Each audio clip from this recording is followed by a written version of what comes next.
Advanced courses తో పాటు first year నుండే campus recruitment training leading companies లో 13,000 plus placements with 13.5 lakhs highest package.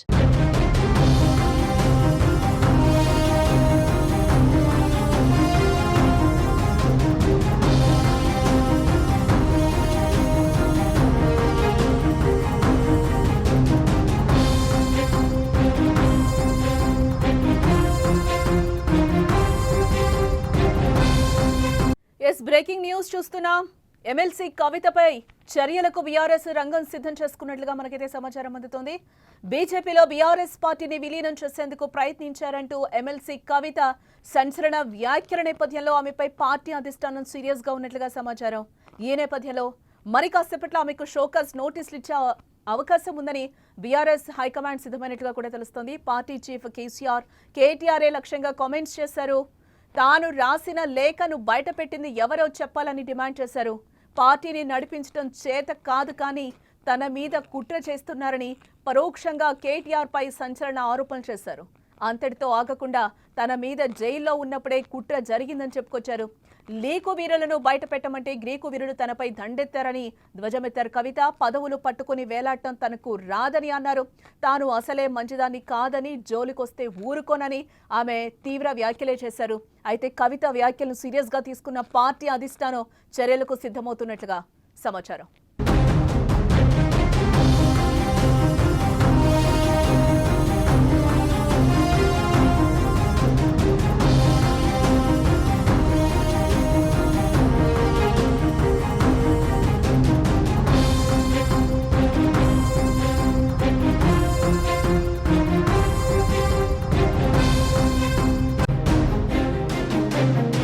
మరో బ్రేకింగ్ న్యూస్ చూస్తున్నాం. ఎమ్మెల్సీ కవితపై చర్యలకు బీఆర్ఎస్ రంగం సిద్ధం చేసుకున్నట్లుగా తెలుస్తుంది. బీజేపీలో బీఆర్ఎస్ పార్టీని విలీనం చేసేందుకు ప్రయత్నించారంటూ ఎమ్మెల్సీ కవిత సంచలన వ్యాఖ్యల నేపథ్యంలో ఆమె పార్టీ అధిష్టానం సీరియస్ గా ఉన్నట్లుగా అయితే సమాచారం అందుతుంది. ఈ నేపథ్యంలో మరి కాసేపట్లో ఆమెకి షోకాజ్ నోటీసులు ఇచ్చేందుకు బీఆర్ఎస్ హైకమాండ్ సిద్ధమైనట్లుగా తెలుస్తోంది. ఇక ఇదే అంశానికి సంబంధించి మరింత సమాచారాన్ని మా న్యూస్ ఎడిటర్ తిరుమల్ లైవ్ ద్వారా అందించే ప్రయత్నం చేస్తారు.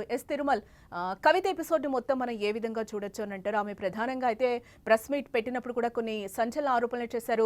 కేటీఆర్ ని ఏ విధంగా టార్గెట్ చేశారో అదే విధంగా బీఆర్ఎస్ ని బీజేపీలో విలీనం చేస్తారు అనేది ఒకటైతే ఆమె బలంగా తీసుకొచ్చిన ఇదైతే మనకు కనిపిస్తుంది. ఇంకాసేపటి ఆమెకి షోకాజ్ నోటీసులు ఇచ్చే అవకాశం కూడా కనిపిస్తుంది. ఏంటి ఇదంతా మనం ఏ విధంగా చూడాలి? జానకి, చాలా స్పష్టంగా కవిత బీఆర్ఎస్ పార్టీకి నష్టం కలిగించే ప్రక్రియలోకి దిగింది. ఎందుకంటే కవిత చాలా స్పష్టంగా చెప్పింది, బీఆర్ఎస్ పార్టీని బీజేపీలో విలీనం చేసే ప్రయత్నం జరిగింది, కానీ అది కుదరలేదు. జైల్లో ఉన్నప్పుడు నేను అడ్డుకున్నానని చెప్పింది. ఇది పూర్తిగా పార్టీకి తీవ్రమైన నష్టాన్ని కలిగించే వ్యాఖ్యానం అవుతుంది కవిత చేసిన స్టేట్మెంట్. ఎందుకు కవిత కాకపోతే కవిత అనుకుంటుంది పార్టీలో నాకు ప్రాధాన్యత లేదు, నేను పార్టీలో ప్రాధాన్యమైన పదవిలో లేను, నాకు పార్టీ నన్ను పట్టించుకోవట్లేదు, నాకు సరైన గౌరవాన్ని గుర్తింపుని ఇవ్వట్లేదని చెప్పేసి కవిత చెప్తుంది. కానీ కవిత చేసిన ఈ వ్యాఖ్యలు చాలా స్పష్టంగా బీఆర్ఎస్ పార్టీకి తీవ్రమైన నష్టాన్ని కలిగిస్తాయి. బీఆర్ఎస్ శ్రేణులు నిజంగా కవితని బీఆర్ఎస్ కార్యకర్తలు కావచ్చు, బీఆర్ఎస్ నాయకులు కావచ్చు, కేవలం కేసీఆర్ కూతురుగా చూస్తారు, పార్టీలో ఒక కీలకమైన వ్యక్తిగా చూస్తారు. ఆమె ఎంపీగా పనిచేసినా, ఎమ్మెల్సీగా పనిచేసినా, ఆమెతో మాట్లాడితే కేసీఆర్తో మాట్లాడినట్టు అని ఇప్పటిదాకా చూస్తూ వచ్చారు. అందుకనే కవితని అక్క అని పిలుస్తారు. ఎంత పెద్ద లీడర్లైనా కవితని అక్క అని పిలుస్తారు. అటువంటి కవిత ఒక్కసారిగా విభేదించడం, పార్టీ పైన నేరుగా విమర్శలు చేయడం, తాను రాసిన లేఖ బయటకు రావడం, ఆ తర్వాత ఇవాళ పార్టీ వర్కింగ్ ప్రెసిడెంట్ కేటీఆర్ని నేరుగా విమర్శించడం. లీకు వీరులెవరు, గ్రీకు వీరులెవరు? ఆ గ్రీకు వీరులు, లీకు వీరులు అనే పదం వెనుక చాలా పెద్ద అర్థం కనిపిస్తుంది. ఎందుకంటే కేటీఆర్ పైన ముఖ్యమంత్రి రేవంత్ రెడ్డి చాలాసార్లు చాలా ఆరోపణలు చేశారు. ఆ ఆరోపణలు అనేవి అతని వ్యక్తిగత క్యారెక్టర్కి సంబంధించినవి, అతని వ్యక్తిగతంగా టార్గెట్ చేసే విధంగా ఆరోపణలు చేశారు. ఈ గ్రీకు వీరుడు అనే పదం వాడటం వెనుక అర్థం అదే అనేది స్పష్టంగా అర్థమవుతుంది. ఎందుకంటే కవిత కేటీఆర్ని, అందుకని నేను అసలే మంచిదాన్ని కాదు, నాతో పెట్టుకోవద్దు, ఈ వార్నింగ్ కూడా ఇచ్చారు కేటీఆర్కి. సో ఇదంతా చూస్తుంటే నేను ఇంకా చాలా చేయబోతున్నాను అని చాలా స్పష్టంగా హెచ్చరికలు జారీ చేసింది. ఇప్పటికే బీజేపీతో పొత్తు పెట్టుకోనే ప్రయత్నం చేసింది బీఆర్ఎస్ అని చెప్తే క్యాడర్ చాలా బలహీన పడిపోద్ది, డౌన్ అయిపోద్ది నిజంగా. ఎందుకంటే క్యాడర్లో ఆత్మస్థైర్యం తగ్గిపోతుంది. అయ్యో, కేసీఆర్ కూడా పార్టీని బీజేపీలో విలీనం చేసే ప్రయత్నం చేశారా? కేసీఆర్ కూడా పార్టీని రాజకీయంగా ఎటువంటి నిర్ణయాలు తీసుకుంటారా? ఒక దశాబ్దానికి పైగా ఉద్యమాన్ని నడిపించి ప్రత్యేక రాష్ట్రాన్ని సాధించిన వ్యక్తి చివరికి మోదీకి లొంగిపోయే ప్రయత్నం చేశారా అనే చర్చకి ఇప్పుడు పార్టీ వర్గాల్లో కానీ కార్యకర్తల్లో కానీ స్పష్టంగా కనిపిస్తుంది. ఇది పార్టీ కార్యకర్తల్ని తీవ్రమైన ఆత్మన్యూన్యతా భావంలోకి లేకపోతే వాళ్ళ ఆత్మస్థైర్యాన్ని దెబ్బతీసే విధంగా ప్రజల్లోకి వెళ్తుంది. ఇది కవిత చేసిన ఈ వ్యాఖ్యలు కవిత ఒక నిమిషం ఈ వ్యాఖ్యలు పార్టీకి నష్టం కలిగిస్తాయి కాబట్టి ఖచ్చితంగా కవిత పైన ఇప్పుడు చర్యలు తీసుకోక తప్పదు. ఎందుకంటే ఖచ్చితంగా కవిత పైన చర్యలు తీసుకోవాలి, పార్టీకి నష్టం కలిగిస్తుంది. రెండో పాయింట్ వచ్చేసి కేటీఆర్ని నేరుగా విమర్శించడం. నేను కేటీఆర్ని వర్కింగ్ ప్రెసిడెంట్గా నేను భావించట్లేదు, ఆయన నేను అంగీకరించట్లేదు, నాకు నాయకుడు కేవలం కేసీఆర్ అని చెప్పడం. నిజానికి కేటీఆర్ని వర్కింగ్ ప్రెసిడెంట్గా చాలా పనులు చేస్తున్నారు, పార్టీకి సంబంధించిన కీలక నిర్ణయాలు తీసుకుంటున్నారు. పార్టీ రజతోత్సవ వేడుక వరకు మొన్న ఆయనే చేశారు. ప్రభుత్వం పైన ఎప్పటికప్పుడు రియాక్ట్ అవుతున్నారు, ప్రభుత్వాన్ని విమర్శిస్తున్నారు, ముఖ్యమంత్రి రేవంత్ రెడ్డిని టార్గెట్ చేస్తూ మాట్లాడుతున్నారు. ఇదంతా కేటీఆర్ పార్టీని భుజాన వేసుకొని ముందుకెళ్తున్నారు. అటువంటి కేటీఆర్ నాయకత్వాన్ని నేను సహించబోను, నాకు అక్కర్లేదు కేటీఆర్ అని చెప్పడం అంటే పార్టీని పూర్తి స్థాయిలో విభేదించడం. అంతేకాదు కేసీఆర్ పార్టీలో అంటే నాకు ఉన్నతమైన స్థానం లేదు, లేకపోతే ఈ లేఖను బయట పెట్టిందవరని ఎప్పుడైతే కవిత పార్టీని విమర్శించడం మొదలుపెట్టిందో పార్టీ కవితని కన్విన్స్ చేసే ప్రయత్నం చేసింది. పార్టీకి సంబంధించిన అది కేటీఆర్ పంపించారా లేకపోతే కేసీఆర్ పంపించారా, ఇద్దరు పార్టీ కీలక నేతల్ని కవిత ఇంటికి పంపించి కవితను కన్విన్స్ చేసే ప్రయత్నం చేశారు. అయినప్పటికీ కవిత వినకుండా ఇవాళ మళ్ళీ తిరిగి అటాక్ చేయడం. ఎందుకంటే పేపర్లలో వచ్చే వార్తలు రావచ్చు, ఎందుకంటే సోర్సులు అనేకం ఉంటాయి, పేపర్లు రకరకాల వార్తలు రాస్తున్నాయి. కవిత కాంగ్రెస్తో టచ్లో ఉందని, బీజేపీతో టచ్లో ఉందని రకరకాల వార్తలు రాస్తున్నాయి. సో ఈ నేపథ్యంలో కవిత నేరుగా ఇదంతా మా పార్టీయే చేయిస్తుంది అనే భావన కల్పించే విధంగా మాట్లాడింది. పార్టీ నా విషయంలో స్పందించట్లేదు, పెయిడ్ ఆర్టిస్టులను పెట్టి నన్ను నా పైన అటాక్ చేయిస్తున్నారు, పార్టీకి నాకు సానుభూతి చూపించట్లేదు, నా పైన పత్రికలు రాస్తున్న వార్తల్ని ఖండించకుండా పార్టీ నాయకులు నోరు మూసుకొని చూస్తున్నారు, ఇదంతా నన్ను కావాలని దెబ్బ కొడుతున్నారని పార్టీని కూడా చాలా అటాకింగ్ చేస్తూ వస్తున్నారు కవిత. ఇది కూడా పార్టీకి తీవ్రమైన నష్టం కలిగిస్తుంది. ఒక రకంగా చెప్పాలంటే కవితకి షోకాజ్ నోటీసులు ఇవ్వడానికి చాలా పార్టీ సిద్ధమవుతుందని చెప్పాలి. ఎందుకంటే ఈ కవిత చేస్తున్న ఆరోపణలపైన పార్టీ ఏదో రకంగా సమాధానపరచాలి, లేకపోతే సమాధానం చెప్పాలి, లేదంటే కవితని కన్విన్స్ చేయాలి, లేకపోతే కవిత ప్రెస్ మీడియాకి సమాచారం ఇవ్వకుండా లేకపోతే ఇటువంటి సిచ్యువేషన్ అంటే ఇప్పుడున్న గ్యాప్ని పెద్ద చేయకుండా కంట్రోల్ చేసే ప్రయత్నం చేయాలి. ఇవన్నీ చేస్తే లేదు బీఆర్ఎస్ పార్టీ చాలా స్పష్టంగా వేచి చూస్తుంది.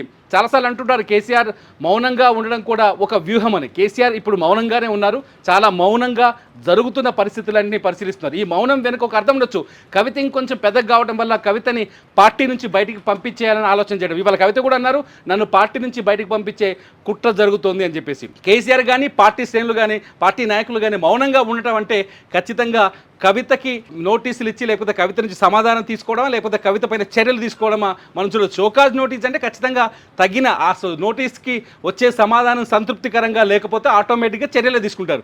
చర్యలు తీసుకుంటే కవిత పార్టీ నుంచి బయటికి రావచ్చు కూడా. ఇదంతా చూస్తుంటే ఒక పెద్ద పరిణామం బీఆర్ఎస్ పార్టీలో ఒక పెద్ద పరిణామం జరగబోతుంది అనేది మనకు అర్థమవుతుంది. ఖచ్చితంగా ఇటు బీజేపీ నేతలు కూడా కవిత వ్యాఖ్యల తర్వాత కొందరు రాజాసింగ్ లాంటి వ్యక్తి నేతలు స్పందించారు. రాజాసింగ్ అంటున్నారు ఇటు బీజేపీ పైన కూడా ఆరోపణలు చేస్తారు. బీజేపీలో కూడా కొంత తెలంగాణ బీజేపీలో కూడా అంతర్గత విభేదాలు కనిపిస్తున్నాయి. రాజాసింగ్ అంటారు మా పార్టీ నేతలతో బీజేపీకి బీఆర్ఎస్కి సంబంధాలు ఉన్నాయి, బీఆర్ఎస్ ఎక్కడ చెప్తే మా పార్టీ నేతలు అక్కడే పోటీ చేస్తారు, బీఆర్ఎస్ నేతలు చెప్పిన వ్యక్తులనే ఎన్నికల బరిలోకి దిస్తారని కవిత కూడా అదే విషయం చెప్తుంది.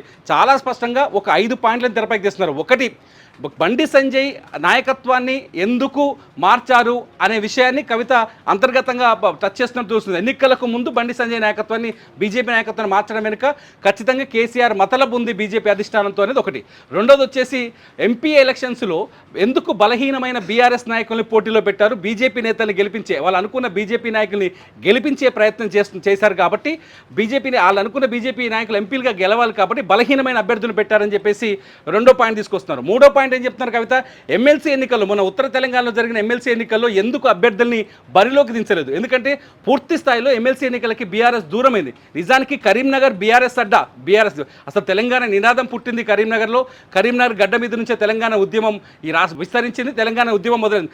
అటువంటి కరీంనగర్లో ఎమ్మెల్సీ ఎన్నికల్లో పోటీ చేయకపోవడానికి కారణం ఏంటి, ఇది బీజేపీతో లోపాయికార ఒప్పందం కాదా అని చెప్పేసి అనుకోవడం. మూడోది వచ్చేసి అదానీ అంశంలో కేటీఆర్ చాలా ఫోకస్ చేశారు, ముఖ్యమంత్రి రేవంత్ రెడ్డిని టార్గెట్ చేస్తూ అదానీ అంశంలో చాలా పెద్ద ఫోకస్ చేశారు. రేవంత్ రెడ్డి ప్రతి చోట అదానికి రేవంత్ రెడ్డికి సంబంధాలు ఉన్నాయి, డబ్బులు తీసుకున్నారు, రకరకాల ఆరోపణలు చేశారు. అయితే ఈ అదానీ రాహుల్ గాంధీకి దగ్గర కాబట్టి బీజేపీ అధిష్టానం ఆదేశాలతో ఇదంతా జరిగిందని ఒక చర్చ కూడా జరిగింది. ఇట్లా రకరకాల పాయింట్స్ని తీసుకొస్తుంది కవిత. ఇదంతా ఇప్పుడు చర్చకు వస్తుంది. గతంలో జరిగిన చర్చలకి ఇప్పుడు కవిత చేస్తున్న ఆరోపణలకి ఈక్వేషన్ అంటే అన్ని సమాంతరం కనిపించడం ఒకే విధంగా ఉండడం చూస్తే ఖచ్చితంగా బీఆర్ఎస్ నిజంగానే బీజేపీలో విలీనం చేయబోయే ప్రయత్నం జరిగిందని ఒక ఆసక్తికరమైన అంశం అయితే తెరకొస్తుంది. ఇవన్నీ కవిత చేసిన ప్రతి వ్యాఖ్య పార్టీకి వ్యతిరేకంగా ఉండడం, పార్టీకి నష్టం కలిగించే విధంగా ఉండడం, కార్యకర్తలు ఆత్మస్థైర్యాన్ని కోల్పోయే విధంగా చేయడం, ఇవన్నీ చూస్తుంటే ఖచ్చితంగా కవితకి బీఆర్ఎస్ నుంచి షోకాజ్ నోటీస్ వస్తాయని తెలుస్తుంది. ఇప్పటికే నోటీసులు ఇస్తారనే చర్చ కూడా నడుస్తోంది. కొంత లీకులు కూడా బయటకు వస్తున్నాయి. ఒకవేళ షోకాజ్ నోటీసులు వస్తే కవిత పైన కఠిన చర్యలు తీసుకునే అవకాశాలు అయితే కనిపిస్తున్నాయి. జానకి అంటే తిరుమల మరి షోకాజ్ నోటీసులకి ఒకవేళ ఇస్తే గనక బీఆర్ఎస్ పార్టీ మరి కవిత ఏమైనా స్పందించే అవకాశం కనిపిస్తుంది అనుకుంటారా? కవిత కూడా కోరుకుంటుంది అంతే, పార్టీ ఏదో రకంగా స్పందించాలని కోరుకుంటుంది కవిత. పార్టీ ఇంతవరకు స్పందించట్లేదు. ఒకటి, తన పైన వస్తున్న ఆరోపణలు కానీ తన పైన వస్తున్న వార్తలు కానీ పార్టీ అధికారికంగా ఖండించి ఉంటే పార్టీలో తను ఉండడానికి అవకాశం ఉన్నట్టు, పార్టీ తనను గౌరవిస్తున్నట్టు భావించడం. రెండోది వచ్చేసి తను పార్టీకి అధినేతను కలవడానికి దాదాపుగా 3 రోజులుగా ప్రయత్నం చేస్తుంది. 24వ తేదీ నుంచి ఇవాళ వరకు కంటిన్యూగా ప్రయత్నం చేస్తుంది. కానీ కేసీఆర్ ఫామ్ హౌస్లోకి ఆమెకు నో ఎంట్రీ అనే ఒక చర్చ జరుగుతుంది. సో పార్టీ అధిష్టానం తనతో మాట్లాడడానికి ఇష్టం లేదు కాబట్టి పార్టీ ఏదో రకంగా స్పందించాలి. మూడోది వచ్చేసి నేను చేస్తున్న ఆరోపణలకైనా పార్టీ నుంచి ఏదైనా ఒక విమర్శ రావాలి, లేకపోతే సమాధానమైనా రావాలి అనుకుంటుంది. అది కూడా రావట్లేదు, మౌనంగా ఉండటం. ఇదంతా చూస్తుంటే ఖచ్చితంగా కవిత షోకాజ్ నోటీసులు వచ్చిన తర్వాత తన పూర్తి స్థాయి ఎజెండాని బయట పెట్టే అవకాశం కనిపిస్తుంది. పార్టీ అధిష్టానం పైన బయటకు వచ్చి మీడియాతో కూడా మాట్లాడొచ్చు. చాలా స్పష్టంగా క్లిస్టర్ క్లియర్గా అందరికీ అర్థమయ్యేటట్టు మాట్లాడొచ్చు. ఖచ్చితంగా పార్టీని ఇంకా కొన్ని రకాలుగా ప్రశ్నించే అవకాశం ఉంది. ఖచ్చితంగా కవిత తన నిర్ణయాన్ని కూడా ప్రకటించే అవకాశం అయితే స్పష్టంగా కనిపిస్తుంది. జనకి అంటే కేటీఆర్ ప్రెసిడెంట్గా ఉంటే పార్టీకి ఆయన పనులు ఆయన చేసుకుంటారు, పార్టీలో నేను కూడా సమన్యాయం పోషిస్తున్నాను, అంటే పార్టీకి కూడా నేను సపోర్ట్ చేస్తున్నాను అని కూడా అన్నారు. నేను పార్టీలో ఉండి నేను పోరాడతాను, బయటకు వెళ్ళే ప్రసక్తి లేదు అనేది కూడా ఆమె చెప్పిన సందర్భం మనకు కనిపిస్తోంది. చాలా స్పష్టంగా చెప్తుంది, కేటీఆర్కి నాయకత్వం ఇవ్వకూడదు, కేటీఆర్ నాయకత్వంలో నేను పనిచేయను, నేను పార్టీలో నాయకురాలుగా ఎదగాలనుకుంటున్నాను, పార్టీలో నాకు కీలక బాధ్యతలు కావాలనుకుంటున్నాను, అందుకని ఇదంతా జరగదు. అసలు ఈ రచ్చ మొదలైంది అక్కడి నుంచి. కాబట్టి ఖచ్చితంగా పార్టీలో ఉంటే నేనే ఉండాలి, పార్టీ అధిష్టానంలో నేను ఉండకపోతే బయటికి వెళ్తా, అంతే. ఏదో ఒకటి ఆప్షన్లు రెండే, ఒకటి నాకు ప్రాధాన్యత ఇస్తారా, లేదంటే నన్ను నా దారి చూసుకోమంటారా. ఈ 2 ఆప్షన్స్ మాత్రమే ఇప్పుడు బీఆర్ఎస్ ముందున్నట్టుగా అర్థమవుతుంది. జానకి అంటే డైరెక్ట్గా ఆమె కేటీఆర్ని టార్గెట్ చేసినప్పుడు, కేసీఆర్కి కాళేశ్వరం నోటీసులు ఇచ్చినప్పుడు కానీ, తెలంగాణ తల్లి విగ్రహం మార్చినప్పుడు కూడా బీఆర్ఎస్ పార్టీ ఏం చేసింది, కేసీఆర్ చుట్టూ ఉన్న వాళ్ళందరూ ఏం చేశారు, అదాని టీషర్ట్స్ వేసుకొని తిరగడం తప్పితే అని చెప్పి కూడా ఆమె డైరెక్ట్ కేటీఆర్కి క్వశ్చన్స్ వేసిన పరిస్థితి కనిపిస్తుంది. సో ఇదంతా ఒక ఎపిసోడ్ నడుస్తున్న తరుణంలో ఖచ్చితంగా షోకాజ్ నోటీసులు ఇస్తే ఆమె యాక్సెప్ట్ చేయడానికి రెడీగా ఉన్నారు, పక్కకి వెళ్ళిపోవడానికి కూడా సిద్ధంగా ఉన్నారు అని అనుకోవచ్చు అంటారా? దాని అర్థం అదే జానకి, మొదటి నుంచి అదే కదా చెప్తుంది. చాలా స్పష్టంగా పార్టీ ఏ విధంగా స్పందిస్తుందని కవిత ఎదురు చూస్తుంది. పార్టీ పైన ఇంకొన్ని విమర్శలు చేసే అవకాశం ఉంది. ఏదేమైనా కవిత పార్టీతో అటో ఇటో తేల్చుకునే ప్రయత్నంలో ఉందనేది మాత్రం మాకు స్పష్టంగా అర్థమవుతుంది. అప్డేట్ తిరుమల్. ఎస్ సార్, టోటల్గా ఎమ్మెల్సీ కవితపై చర్యలకు బీఆర్ఎస్ రంగం సిద్ధం చేసుకున్నట్లుగా తెలుస్తోంది. బీజేపీలో బీఆర్ఎస్ పార్టీని విలీనం చేసేందుకు ప్రయత్నించారంటూ కూడా ఎమ్మెల్సీ కవిత సంచలన వ్యాఖ్యల నేపథ్యంలో ఆమెపై పార్టీ అధిష్టానం సీరియస్ గా ఉంది. ఈ నేపథ్యంలోనే మరి కాసేపట్లో ఆమెకు షోకాజ్ నోటీసులు ఇచ్చేందుకు బీఆర్ఎస్ హైకమాండ్ కూడా సిద్ధమైనట్లుగా తెలుస్తుంది. షోకాజ్ నోటీసులు ఇస్తే ఆమె సపరేట్ పార్టీ పెడతారా, పార్టీ పేరు ఏం పెడతారు అనేది కూడా మనం వేచి చూడాల్సిన అంశం. ఇంకా దీనికి సంబంధించి మరిన్ని అప్డేట్స్ చూసేందుకు సుమన్ టీవీని చూస్తూనే ఉండండి.